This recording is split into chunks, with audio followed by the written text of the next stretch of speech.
Reddit. I'm just gonna go over some posts that I find in Reddit that talk about real estate and whatever's going on. So I found this particular article. Cool. Check it out. So, a real estate agent bought a tenant with 4 prior evictions, but a background check showing none. Can we bring litigation? Like, people want to sue for anything, boy. Let's hear the story. So, my wife and I have one rental property in Florida that we rent out. We're by no means wealthy, and having to evict a tenant has financially stressed us.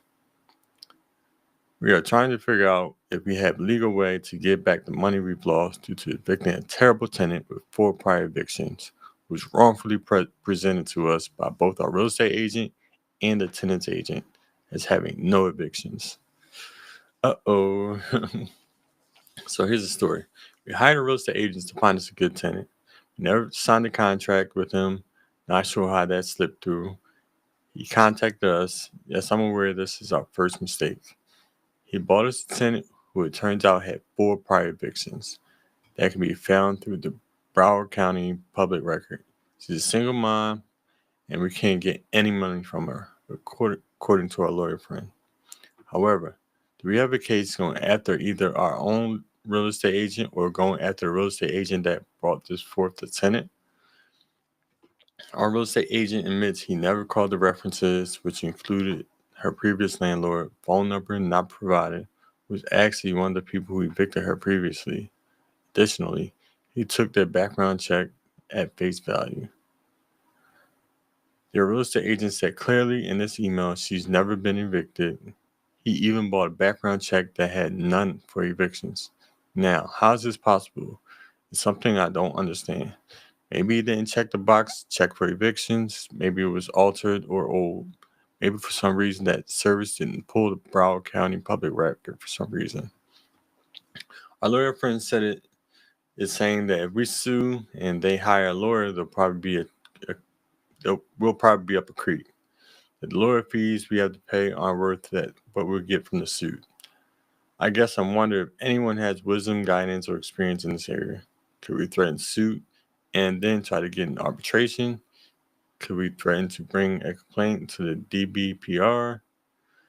Do we go to the business they worked with previously or the ones they work for now? Do we still sue but try to present ourselves rather than hiring a lawyer? Any thoughts? I greatly appreciate it. Damn.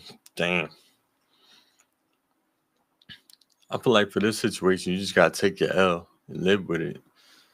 I mean, it's just a tough lesson that you gotta learn in real estate investing. Like, you gotta check and double check, especially when it comes to tenants. I got burned before with a tenant who was, a serial tenant who had experience in finding, I would call it a predatory tenant, had experience in finding tenants, landlords who may not have all their ducks in a row.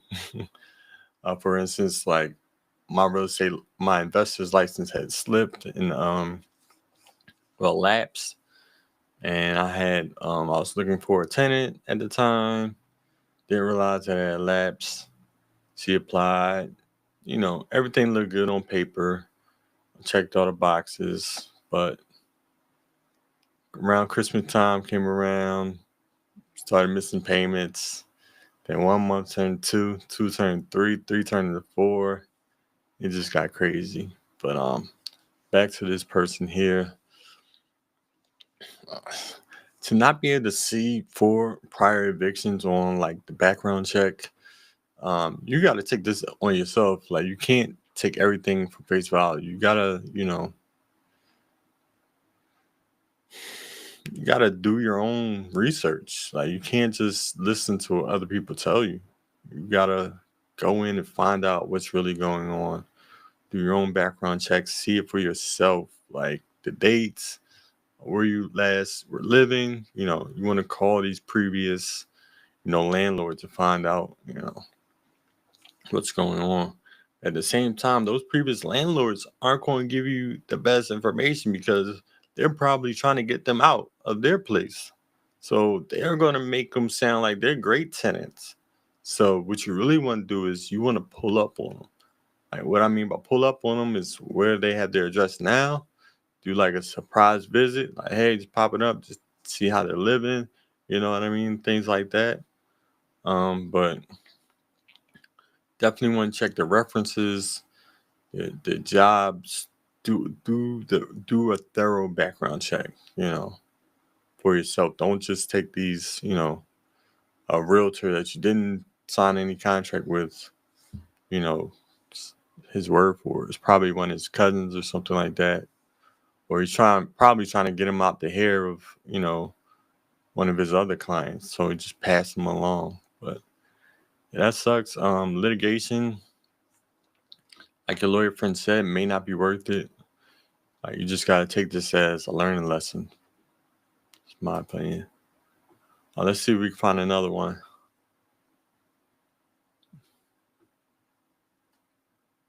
How to avoid nightmare tenants. Okay. I've been in the rental game for 4 years now and had some amazing and some not so amazing people in my property. I wanted to share some things I've learned about finding your dream tenants. Number 5 is the most unique one I've never heard people talk about until my mentor taught it to me. This whole post is basically a copy and paste of one of my YouTube videos, but I wanted to share these lessons on Reddit as well. Credit check through Zillow. Zillow offers a free to you credit check. The future tenant will have to pay like 20 to 30, but I always explain to my tenant that it's not me charging them, it's just the fee Zillow collects. They're usually happy to do it.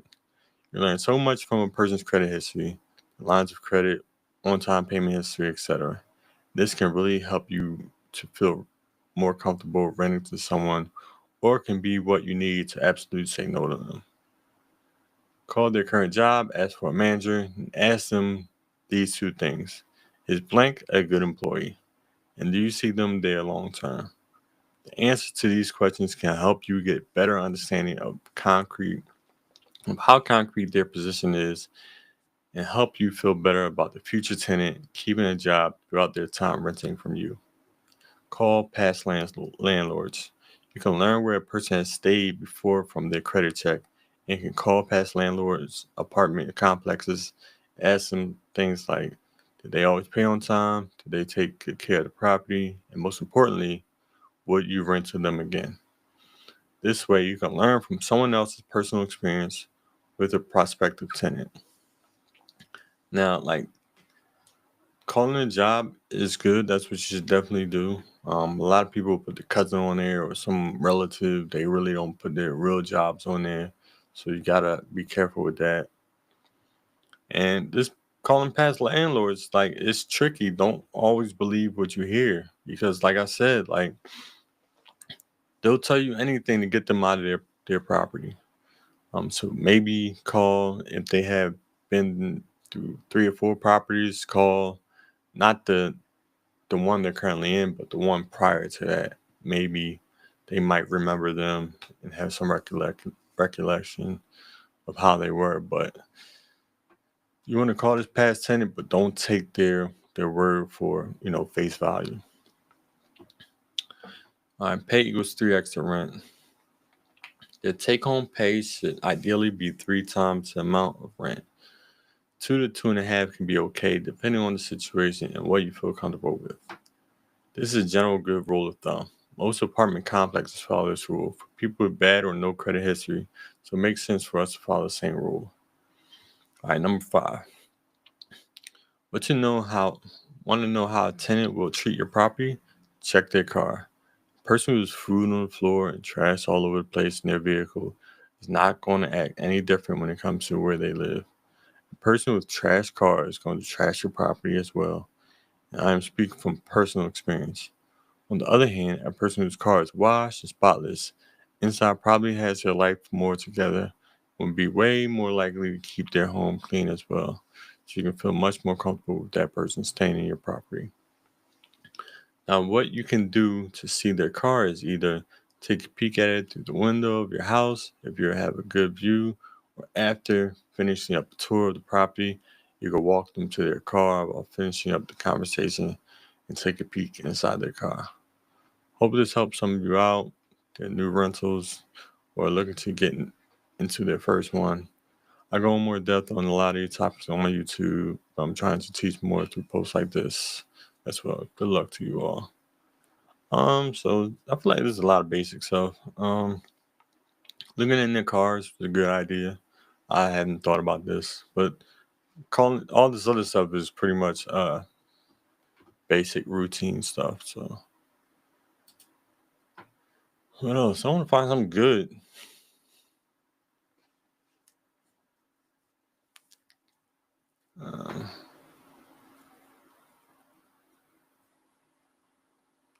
Uh-oh. Just learned Zillow background checks are nearly useless. It's had some people apply in the background check show absolutely nothing. Google the guy's name and found an insane criminal history, like 17 arrests and charges including rape and strangulation. The Zillow check is comically bad. So, hey, listen, don't use the Zillow background check. It's a lesson right here. You can learn a lot from Reddit and just reading these people's posts. Potentially violate tricky situation. What the hell?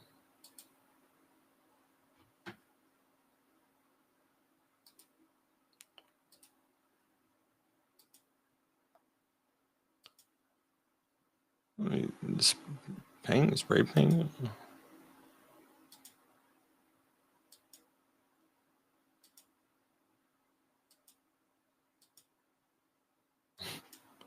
That plunge out ain't good.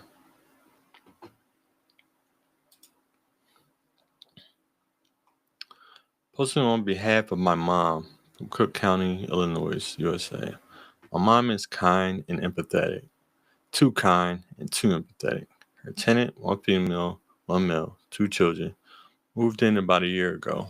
And under a year term, they said they needed to move for a job. My mom gave them permission to break their lease, even told them they could have their last month rent prorated. The problem, they left the apartment in horrible condition. It was brand new floors, bathroom, bathroom, fridge, and paint when they first moved in. The floors are destroyed. They left feces and urine puddles dried up in the laminate, in addition to scratches and chunks out of the floors missing. They, they didn't notice a water leak until the bill racked up to about $1,000. Utilities are their responsibility, and they still owe about $300 on that. They also attempted to repaint. Again, my mom is painfully kind. She gave them permission to paint a neutral color, of course, assuming they would paint like regular people. What they did instead was take out all the kitchen cabinets, hardware, spray paint doors, and throw away the hardware. They also gave up 10% of the way through painting the walls. From that, what I saw through paint at the walls, let it drip and dry down, and punched a wall out of anger. The entire house looks like someone ran through it while holding a spray paint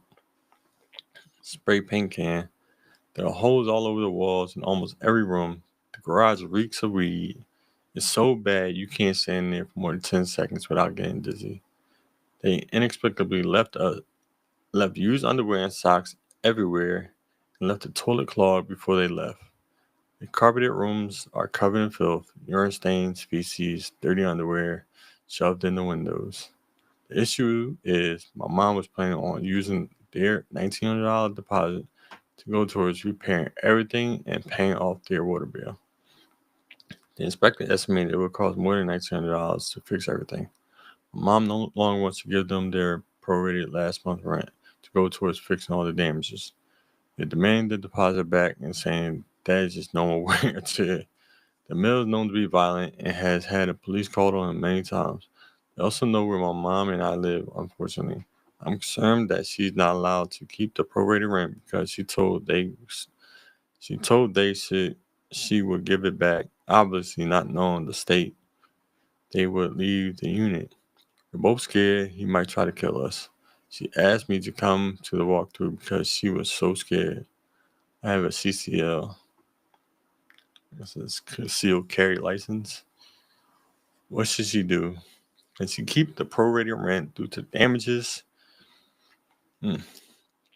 Or is that not allowed because she told them they can have it back under the assumption that the unit would be livable?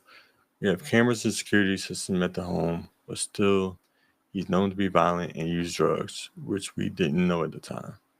Please be kind about my mom in the comments. My heart was breaking for her as we walked through. She's retirement age.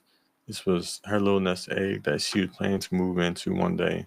She isn't a slumlord kind of landlord and genuinely doesn't try to take care of the people that move in. She fixes what needs to be fixed, gets new appliances ASAP. When things break, get fresh paint and flooring for the tenants. It was really hard to see her kindness thrown in her face. I talked to her about seeing tenants as tenants and not as her friends. I feel so bad for her. Damn, you hate to see when people take advantage of and take your kindness for weakness. But that's what some people do.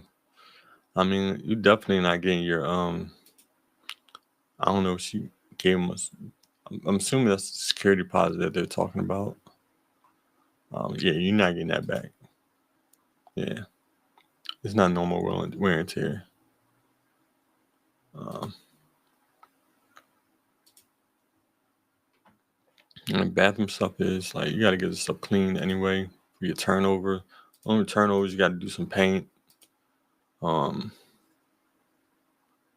carpet. Says smells like urine and stuff. Like, man, it says you give them the money back, but nah, you gotta pay for the damages first. Then whatever's left over. If there's nothing left over, then you're not getting nothing back.